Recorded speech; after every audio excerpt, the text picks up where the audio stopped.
आणि अशा रीतीने प्रियांकाची एंट्री 2013मध्ये झाली. तिने मग हळूहळू या सगळ्या गोष्टी आत्मसात केल्या आणि तिचा त्याच्यावर होल्ड आला. बाकी काय बिझनेस हा वाढतच होता, सगळं काय होत होतं. पण तिची कशी एंट्री झाली आणि पूर्णपणे पक्क हे झालं. म्हणजे मला कुठल्याही प्रकारचं डिसिजन वगैरे असं काय घेण्याची आवश्यकता वाटत नव्हती. आणि तिची इन्व्हॉल्वमेंट सुरू झाल्यानंतर मग तिचंच जास्त इन्व्हॉल्वमेंट होत गेली. मग त्यावेळेला आम्ही कंपनीचं नाव चेंज केलं, प्रायव्हेट लिमिटेड कंपनी झाली. आणि 2022मध्ये पर्पल फिंच हे उदयास आलं तिथून.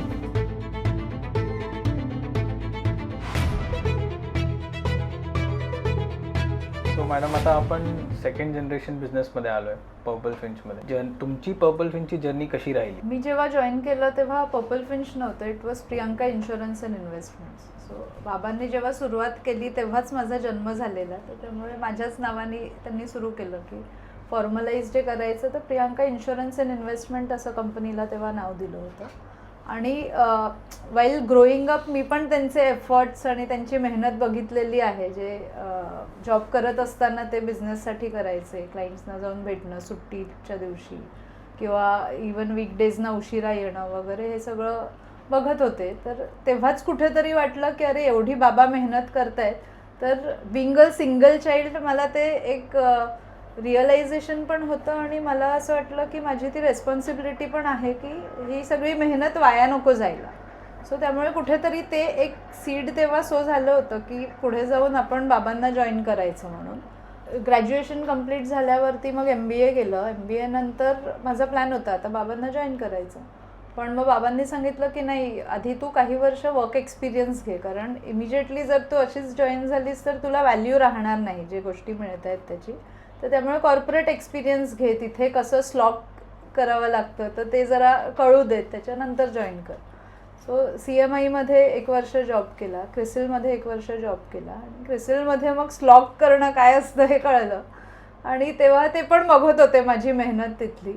तर तेव्हा मग त्याच्यानंतर त्यांनी सांगितलं की हा नाऊ यू आर रेडी, आता तू मला जॉईन कर म्हणून.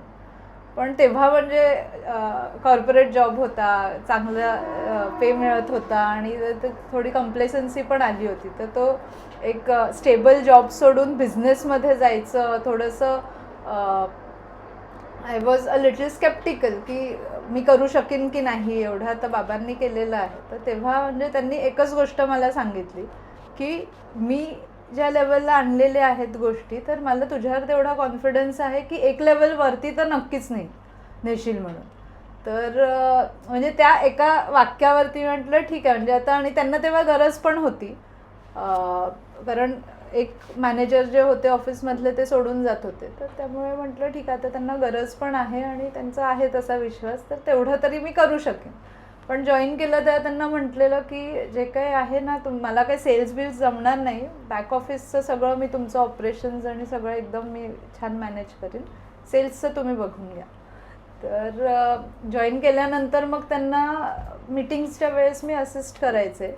तर मीटिंग्स करताना मग हळूहळू रिअलाईज व्हायला लागलं की this is not a sales job, किंवा आपण बिझनेस करतोय म्हटल्यावर एखाद्याला पकडून त्याच्या गळ्यात गोष्टी मारणं हे करत नाही आहोत. त्याचं काय एक्झॅक्टली रिक्वायरमेंट्स आहेत, काय गरजा आहेत, त्याचे गोल्स काय आहेत हे समजून घेऊन मग त्याला जे सुटेबल प्रोडक्ट आहे ते आपण सजेस्ट करतोय. सो त्यामुळे हळूहळू बॅक ऑफिसवरनं फ्रंटमध्ये कधी आले हे कळलंच नाही. आणि इंडिपेंडेंटली मग मीटिंग्स वगैरे करायला लागले. आणि that is how it started. म्हणजे इनिशियली काही वर्ष बॅकएंड पण मी सगळं मॅनेज करत होते, बरंचसं डेटाबेसवरती काम केलं. आणि मग नंतर हळूहळू जे फ्रंटमध्ये आले त्याने slowly and steadily took over. So तुम्ही जसं आधी सांगत होता की प्रियांका इन्व्हेस्टमेंट्स किंवा प्रियांका इन्शुरन्स असं कंपनीचं नाव होतं, तर तिथून हे पर्पल फिंच कसं झालं आणि पर्पल फिंचच्या पाठी काय स्टोरी आहे? Okay. So Priyanka insurance and investment was a partnership firm, म्हणजे तिथे आई बाबा पार्टनर्स होते.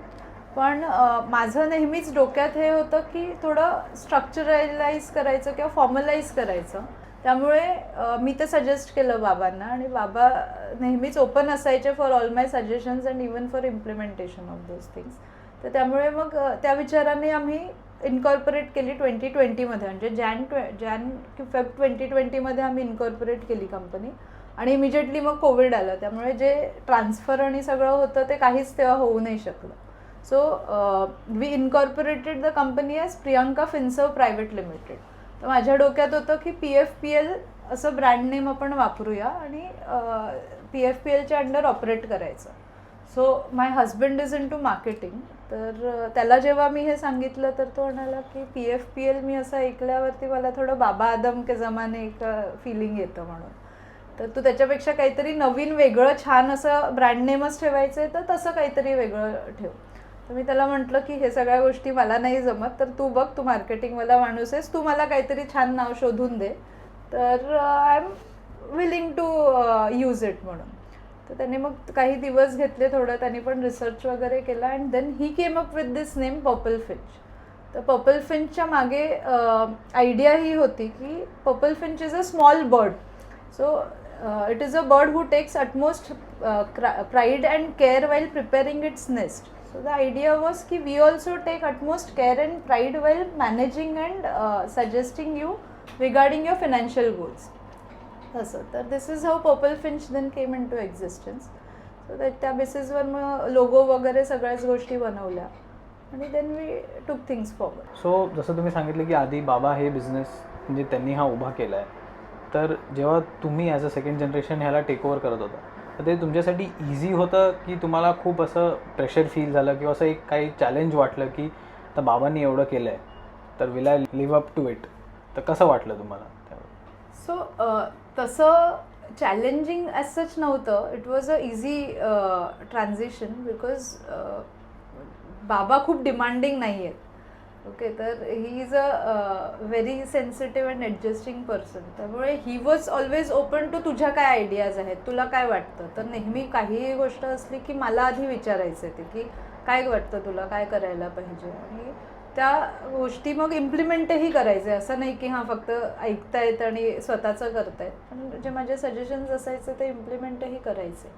जेव्हा मी जॉईन केलं तेव्हा माझ्यासाठी मोठा चॅलेंज जो होता दॅट वॉज की in terms of number of clients, की भरपूर डेटा होता, खूप स्कॅटर्ड फॉर्ममध्ये डेटा होता.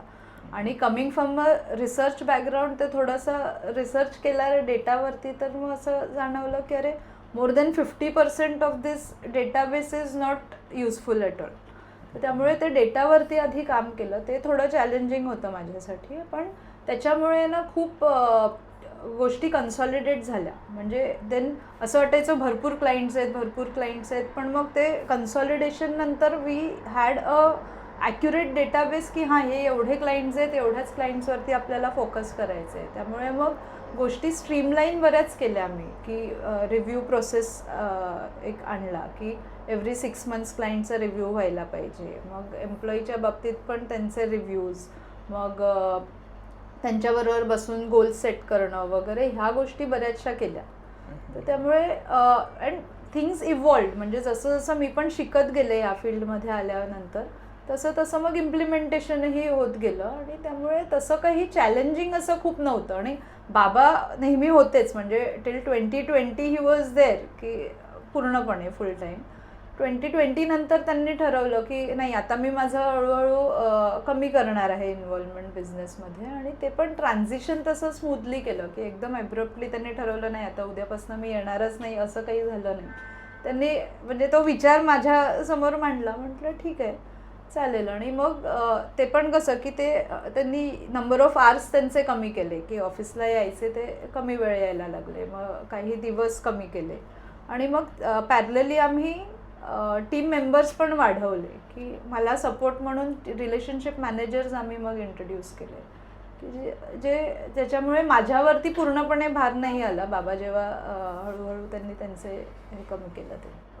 सो जे कॉर्पोरेटमध्ये किंवा एक इन जनरल आपण जे टर्म म्हणतो वर्क लाईफ बॅलन्स, तर ते तुम्ही कसं मॅनेज करतात? म्हणजे पर्पल फिंच असं एक आपण चांगलं ब्रँड बनवतो, एवढे सगळे क्लायंट्स आहेत आपल्याकडे, आणि त्यात सेम टाईम स्वतःची फॅमिलीसुद्धा आहे, स्वतःचा पण टाईम असतो. So how do you manage that? Balance करण्याचा प्रयत्न भरपूर करते, पण असं I am a workaholic person. त्यामुळे काय होतं की काम समोर असलं, जिथे मी असते ना त्या गोष्टीवरती फोकस करते. म्हणजे जेव्हा ऑफिसमध्ये असते तेव्हा पूर्णपणे ऑफिसच्याच गोष्टी डोक्यात चाललेल्या असतात. मग माझी मुलगी काय करत असेल, ती जेवली असेल की नाही वगैरे हे नाही मी बघत. म्हणजे जी माणसं ठेवलेली आहेत त्यांच्यावर पूर्णपणे भरोसा आहे की हा ते बघून घेतील. घरी गेले की मग पूर्णपणे घरचे हे बघते की मुलींबरोबर वेळ घालवायचा आहे वगैरे, स्वतःसाठी वेळ द्यायचा आहे, हस्बंडबरोबर वेळ घालवायचा आहे, तर ह्या गोष्टी मी करते. त्यामुळे जिथे असते ना तिथे पूर्णपणे फोकस देणं ह्या मेन माझं इंटेन्शन असतं. त्यामुळे वर्क लाईफ बॅलन्स असं खूप होतं असं नाही. म्हणजे घरी जाऊनही बऱ्याचदा काम करते, काम असलं तर वगैरे, पण जोपर्यंत मुली जागे आहेत तोपर्यंत पूर्णपणे मुलींना वेळ देणं, मुली झोपल्यानंतर मग काही काम असेल पेंडिंग तर ते करणं वगैरे असं हे करते. आणि सो जेव्हा आधी सरांनी सुरुवात केली तर तेव्हा क्लायंट्स अँड मार्केट कंडिशन्स कसे होते वर्सेस आता? कारण आता आपण बघतोय मार्केट कंडिशन्स कसे आहेत, प्लस क्लायंट्समध्ये पण काय चेंजेस आले आहेत, ते जर तुम्ही सांगू शकाल तर. सो बाबांनी जेव्हा सुरुवात केली ना, म्युच्युअल फंड्स वगैरे ह्याचं एवढं नॉलेजच नव्हतं किंवा अवेअरनेस नव्हतं, राईट. तर त्यामुळे क्लायंट्सना SIP काय आहे, म्युच्युअल फंड्स काय आहे, अरे हे काही पॉन्झी स्कीम नाही आहे की ओव्हरनाईट कंपनी गायब होऊन जाईल किंवा पैसे बुडतील, असं सगळं नाही होत. पण तेव्हा मार्केटमध्ये इन्व्हेस्टमेंट करण्यासाठी पण लोक खूप घाबरायचे. तर त्यांना ते गोष्टी समजवून त्यांना कन्व्हिन्स करणं, कन्वर्ट करणं ह्याला खूप वेळ लागायचा किंवा ते फॉलोअप्स पण खूपदा करावे लागायचे. त्याच्या अगेन्स्ट आत्ताचे क्लायंट्स आर मोर इन्फॉर्म्ड. म्हणजे आता तर इन्फॉर्मेशन ओव्हरलोड झालेली आहे, त्यामुळे many a times client are over informed असं मी म्हणेन. की त्यांना जरा जास्त माहिती असतं की हां मला ह्या फंडमध्ये इन्व्हेस्ट करायचे, मग तुम्ही हा फंड का सजेस्ट केला, तो का नाही केला वगैरे असेही क्वेश्चन्स विचारतात. पण प्रत्येक गोष्टीचे प्रोज अँड कॉन्स असतात. सो तसं टू सम एक्सटेंट आता कसं की म्युच्युअल फंडमध्ये इन्व्हेस्ट करा हे कोणाला क्लायंट्सना सांगावं नाही लागत. लोकांना माहिती असतं की म्युच्युअल फंड हे चांगलं प्रोडक्ट आहे, सुटेबल आहे. फक्त मग तिथे आम्ही गोल बेस्ड जे प्लॅनिंग करतो तर त्याप्रमाणे ते एक्सप्लेन करावं लागतं की गोल्स डिफाईन करणं का गरजेचं आहे. सो आता आधीचं ट्रान्झिशन जे आहे ना ते प्रोडक्ट्सवरनं आता गोल्सवरती आले, कारण प्रोडक्ट्स तर लोकांना माहिती आहेत. सो गोल्सबद्दलचं एक्सप्लेन करावं लागतं की गोल्स का डिफाईन करणं गरजेचं आहे, ते कसे मीट होऊ शकतात. तर ह्या गोष्टींवरती फोकस करावं लागतं. तसंच in terms of market conditions, तर मार्केट्स हॅव ऑलवेज बीन व्हॉलेटाईल. म्हणजे आधी पण ती व्हॉलेटिलिटी होती, आता पण होती. फक्त फरक एवढाच आहे की आमचे क्लायंट्स खूप वर्षांपासून आमच्याबरोबर असल्यामुळे ना आता तेवढ्या क्लायंटचे क्वेरीज नाही आहेत की मार्केट खाली गेलं की अरे मार्केट खाली गेलं आहे किंवा नेगेटिव्ह रिटर्न्स दिसत आहेत वगैरे. क्लायंट्सने ही व्हॉलेटिलिटी बघितली आहे, कोविडच्या काळात पण बघितली आहे, सबप्राईम क्रायसिसच्या वेळेस पण majority of our clients have seen it. तर त्यामुळे उलट मार्केट खाली गेलं की समोरून कॉल्स येतात की आम्हाला आता अजून इन्व्हेस्ट करायचे आहेत पैसे, अशा प्रकारे. त्यामुळे तर ते ट्रान्झिशन जे आहे ना ते खूप चांगलं झालेलं आहे. आता इन्फॉर्मेशन तशी व्यवस्थित आहे लोकांना आणि त्याचा आम्हालाही बेनिफिट होतो. कधी त्याचा थोडा त्रासही होतो ओव्हर इन्फॉर्मेशन, कारण बऱ्याचदा क्लायंट्स काहीतरी रील पाठवतात की अरे हे ह्याच्यात इन्व्हेस्ट करायचं आहे वगैरे, आणि प्रत्येक वेळी रील्स बरोबरच तुम्हाला इन्फॉर्मेशन देतात किंवा राईट प्रॉडक्टच सजेस्ट करतात असं नसतं. तर आता to give you an example, कोविडच्या काळात एक टाटा डिजिटल फंड म्हणून जो आहे तर त्यांनी 40% वगैरे रिटर्न्स दिले होते. तर तेव्हा बऱ्याच लोकांनी रील्स बनवलेले की ह्याच्यातून SWP करा वगैरे, की 2% पर मंथ तुम्ही विड्रॉ करू शकता, म्हणजे 24% विड्रॉ करताय आणि 48% तुम्हाला रिटर्न्स मिळालेले आहेत. तर त्यामुळे तुम्ही त्याच्यातून अर्धाच प्रॉफिट विड्रॉ करताय वगैरे. तर ते बऱ्याच लोकांनी तेव्हा मला रील्स हे पाठवलेले की आपण हे करूया. तर तेव्हा त्यांना ते एक्सप्लेन करावं लागलं की हा पास्टमध्ये गेल्या 1 वर्षात रिटर्न्स दिलेले आहेत, पण पुढच्या 1 वर्षात पण सेम काइंड ऑफ रिटर्न्स मिळतील ह्याची काही गॅरंटी नाही आहे ना. नाही मिळाले तर काय करणार. तर हे असे कधी कधी डिफिकल्ट क्वेश्चन्स क्लायंट्सना पण विचारावे लागतात त्यांना गोष्टी समजावण्यासाठी. मार्केटमध्ये सध्या 2 प्रकारचे इन्व्हेस्टर्स आपण बोलू शकतो. तो एक आहे जे त्यांच्या हिशोबाने स्वतःच ॲप्स थ्रू, आता तर खूप सारे ॲप्स अवेलेबल आहेत, ते स्वतःच इन्व्हेस्टमेंट करतात. आणि दुसरे असतात जे आपल्यासारख्या ब्रँडसोबत प्रॉपर फायनान्शियल प्लॅनिंग करतात. So what is the advantage of that proper financial planning versus doing it solo?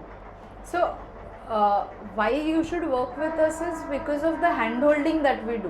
आता ॲप्स वगैरे भरपूर अवेलेबल आहेत खूप, म्हणजे 2 मिनटात तुम्ही एखादा ॲप डाउनलोड करून त्याच्यावरती इन्व्हेस्टमेंट सुरू पण करू शकता. पण तुम्ही जे इन्व्हेस्टमेंट्स करताय तर त्याच्यामागे तुमचा रिसर्च आहे का? आम्ही कसं की जे काही प्रोडक्ट्स किंवा स्कीम्स आहे ते सजेस्ट करतो त्याच्यामागे आम्ही रिसर्च केलेलं असतो, मार्केट रिसर्च असतो, ते फंड लेवल स्कीम लेवलवरचा रिसर्च असतो. बऱ्याचशा गोष्टी असतात आणि पॅरामीटर्स असतात जे त्याच्या मागे असतात एखादं प्रोडक्ट किंवा स्कीम सजेस्ट करण्याच्या मागे. पण इन्व्हेस्टर्स जे डिरेक्टली हल्ली करतात ना, ते काय करतात की जाऊन टॉप परफॉर्मिंग कोणते आहेत, गेल्या 1 वर्षात कोणी बेस्ट रिटर्न्स दिलेले आहेत तिथे इन्व्हेस्ट करतात. पण आपल्याला गेल्या वर्षभरात जिथे बेस्ट रिटर्न्स मिळालेले आहेत तेच पुढे बेस्ट रिटर्न्स देतील असं नाही आहे ना. सो तिथे इन्व्हेस्ट करून काही उपयोग नसतो. आणि ह्याचमुळे काय होतं की जे डिरेक्टली करतात ना ती लोक जास्त लाँग पिरियडसाठी सस्टेन नाही करू शकत, कारण तिथे नेहमी त्यांना निराशाच येते की गेल्या वर्षभराचे रिटर्न्स बघून मी या फंडात इन्व्हेस्ट केले पण हा फंड आता परफॉर्मन्स नाही करत आहे. त्यामुळे असे पण बऱ्याच आम्हाला प्रॉस्पेक्ट्स येतात समोरून की अरे मी जे पोर्टफोलिओ हा बनवलेला आहे तर हा बरोबर आहे का, हा योग्य आहे की नाही. सो आम्ही मग त्यांच्या रिस्क ॲपेटाईटप्रमाणे त्यांनी फंड्स घेतलेले आहेत की नाही, कारण आम्ही फंड्स सजेस्ट करताना रिस्क ॲपेटाईट क्लायंटची कन्सिडर करतो, तसंच त्यांचे गोल्सही कन्सिडर करतो. आता बऱ्याचदा काय होतं की 2 वर्षासाठी मला इन्व्हेस्टमेंट करायची आहे पण मी सगळे पैसे इक्विटीमध्ये इन्व्हेस्ट केले. असं हे बरेचसे क्लायंट्स असतात की ज्यांनी डिरेक्टली जे करतात ना तर ते ॲसेट ॲलोकेशन वगैरे ह्या गोष्टी कन्सिडर करत नाहीत. हां, बेस्ट परफॉर्मिंग फंड्स कोणते आहेत किंवा बेस्ट रिटर्न्स कोणी दिलेले आहेत ते बघून फक्त इन्व्हेस्टमेंट केली जाते. त्यामुळे जी लोक आमच्याबरोबर काम करतात ना तर त्यांना आम्ही एज्युकेटही करतो आणि ह्या गोष्टी इम्प्लिमेंटही करून देतो. So again on the same lines, एवढे वर्ष आता आपण या बिझनेसमध्ये आहोत, तर असं कुठचं क्लायंट किंवा अशी कुठची स्टोरी जे तुम्हाला स्टँड आउट होते किंवा अशी कुठची अशी एक वेगळी स्टोरी जर असेल तर ती आमच्यासोबत अशा म्हणजे मी असं म्हणेन की सक्सेस स्टोरीज भरपूर आहेत पण एक जी स्टँड आउट होते and something which will always remain with me ही एका क्लायंटची आहे. तर ते हा इन्सिडेंट झालेला 2013 मध्ये, म्हणजे तेव्हाच मी जॉईन पण केलेलं बाबांना. तर नवीन होते आणि एक क्लायंट आहेत ज्यांचं हेल्थ इन्शुरन्स आमच्याबरोबरच होतं, न्यू इंडियामधून होतं भरपूर वर्ष.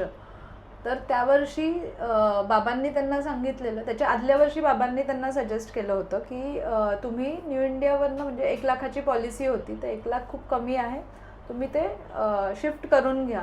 आणि निवा भूपाची तेव्हा एक पॉलिसी असायची फॅमिली फर्स्ट म्हणून, जी 15+5 असं 15 lakhs फ्लोटर मिळायचा फॅमिलीला आणि 5 lakh इंडिव्हिज्युअल कवर, असं टोटल 20 लाखाचं कवर मिळायचं. तर त्या पॉलिसीमध्ये तू शिफ्ट हो म्हणून सांगितलेलं त्या क्लायंटना. तर त्याचे सगळे बेनिफिट्स हे केले वगैरे सगळं एक्सप्लेन केलं. प्रीमियम वाढत होतं but he agreed to it आणि करून घेतलं ते. हे 2012मध्ये झाली होती. आणि मग 2013मध्ये त्यांचं जेव्हा रिन्युअल आलं तेव्हा ते म्हणाले की अरे प्रीमियम वाढलं, परत ऑलरेडी जास्त प्रीमियम मी देतोय, आता प्रीमियम वाढलं. तर 1 लाखाची जी पॉलिसी होती ती एवढ्या वर्षांपासून चालू आहे, ती कधीच गरज नाही लागली, तर आता 20 लाखाची लागेल का म्हणून, तर तुमचं काय मत आहे म्हणून बाबांना विचारलेलं. तर बाबांनी सांगितलं की नाही, आत्ताच्या काळात कधीही लागू शकते, आपण सांगू नाही शकत आणि ते सांगून पण येणार नाही आहे ना गोष्टी, तर त्यामुळे तू कंटिन्यू कर. तेव्हा ते म्हणाले की साटम तुम्ही सांगताय म्हणून मी कंटिन्यू करतोय. तर हे वाक्य म्हणून त्यांनी ती पॉलिसी रिन्यू केली. सो हे ऑक्टोबर 2013मध्ये झालं, रिन्यू केली पॉलिसी. आणि डिसेंबरमध्ये तेव्हा त्यांची wife got hospitalize for jaundice त्यांना झालेलं, तर त्यामुळे हॉस्पिटलायझेशन झालं आणि अनफॉर्च्युनेटली तेव्हा कॅन्सर डिटेक्ट झाला त्यांना. तर मग वर्षभर ती कॅन्सरची ट्रीटमेंट चालली. जवळजवळ 21 लाखाचा क्लेम आला त्या वर्षभरात. सो फॉर्च्युनेटली 20 लाखाची पॉलिसी असल्यामुळे ते 20 लाख पूर्ण पे करता आले, त्यांना पूर्ण मिळाले आणि ₹1 लाख फक्त खिशातनं पे करावे लागले. ऑक्टोबरमध्ये पॉलिसी परत रिन्यू झाली. त्याच्यानंतर परत जे पुढचे क्लेम झाले, जवळजवळ 7-8 लाखाचा क्लेम आला, ते पूर्ण क्लेम्स त्यांना मिळाले. सो ते आमच्यासाठी पण एक लर्निंग खूप चांगलं होतं. म्हणजे मला तेव्हा क्लेम्सचा खूप चांगला मग एक्सपिरियन्स आला, एक्सपर्ट झाले त्याच्यात, क्लेम्स कसे हँडल करायचे त्याच्यात. पण एक चांगली गोष्ट हे पण झाली की त्याच वर्षी नेमकी त्या क्लायंटची मुलगी ऑस्ट्रेलियाला जाणार होती फॉर फर्दर एज्युकेशन. तर आम्ही गोल्स वगैरे प्लॅन करून त्याच्यासाठी इन्व्हेस्टमेंट केलेली होती. सो ती इन्व्हेस्टमेंट कुड बी युज्ड ज्या गोलसाठी आपण केली होती त्याच्यासाठीच. नाहीतर काय झालं असतं, जर त्यांचा इथे इन्शुरन्स नसता तर ते पैसे पूर्ण हे ट्रीटमेंटवरती वापरले गेले असते. तर तो एक खूप चांगला एक्सपिरियन्स होता. म्हणजे तो इन्सिडेंट मला नेहमीच लक्षात राहील. असं म्हणजे त्या क्लायंटचे आमच्याकडे टेस्टिमोनियल व्हिडिओ पण आहे त्या गोष्टीवरती. It was a very different thing आणि खूप चांगली सक्सेस स्टोरी आहे आमच्यासाठी. सो जे अर्ली इन्व्हेस्टर्स आहेत किंवा न्यू इन्व्हेस्टर्स आहेत ज्यांचा आता रिसेंटली जॉब लागला आहे, त्यांना इन्व्हेस्टिंग स्टार्ट करायची आहे, सो त्यांच्यासाठी तुमचे काय टिप्स राहतील? सो जे नवीन जॉब लागलेले इन्व्हेस्टर्स असतील त्यांच्यासाठी हेच सांगेन की हल्ली आहे ना, एक्सपेन्सेसचे भरपूर ॲव्हेन्यूज वाढलेले आहेत. म्हणजे इथे बसल्या बसल्या मी 5-10 हजार रुपये 2 मिनिटात खर्च करू शकते. पण यू नीड टू रिअलाइज की ते 5-10 हजार रुपये कमवण्यासाठी तुम्ही किती मेहनत करताय. तर त्यामुळे जस्ट आपण अर्न चांगली अमाऊंट करतोय म्हणून ते खर्चही करायला पाहिजेत असं नसतं. सो इन्व्हेस्टमेंट्स म्हणूनच जास्त महत्त्वाचं आत्ताच्या काळात झालेलं आहे. सो मी नेहमीच क्लायंट्सना हे सजेस्ट करते की खर्च करा तुम्ही, पण गिल्ट फ्री खर्च करा. तो गिल्ट फ्री खर्च कधी करता येतील की जेव्हा तुम्हाला माहिती आहे की तुमचे गोल्स काय आहेत. माझे जे गोल्स आहेत त्याच्यासाठी जे काही इन्व्हेस्टमेंटची गरज आहे ते मी करते. तर मला पण खर्च करायला आवडतो, बट आय नो की माझे जे बेसिक गोल्स अँड रिक्वायरमेंट्स आहेत लाईफमधले त्याच्यासाठी माझी चांगली व्यवस्थित इन्व्हेस्टमेंट होते. त्याच्यानंतर जर मी खर्च करते ना तर मग मला तसं गिल्ट नाही फील होत. नाही तर बऱ्याचदा मी बघते लोकांना की काहीतरी मोठा खर्च, iPhone 17 Pro Max घेतला आणि मग नंतर असं वाटतं की अरे उगाच घेतला, उगाच आता ते EMI भरावं लागतंय. तर हे मग गिल्ट तुम्हाला राहत नाही जेव्हा तुम्हाला माहिती आहे की तुम्ही तुमचे गोल्स अचीव्ह करणार आहात आणि त्या ट्रॅकवर आहात व्यवस्थित. खूप चांगलं वाटलं मॅम तुमची जर्नी ऐकून आणि तुमच्याशी बोलून. So thank you so much. Thank you so much. So if you want to start your investment journey or get right kind of guidance, do contact us.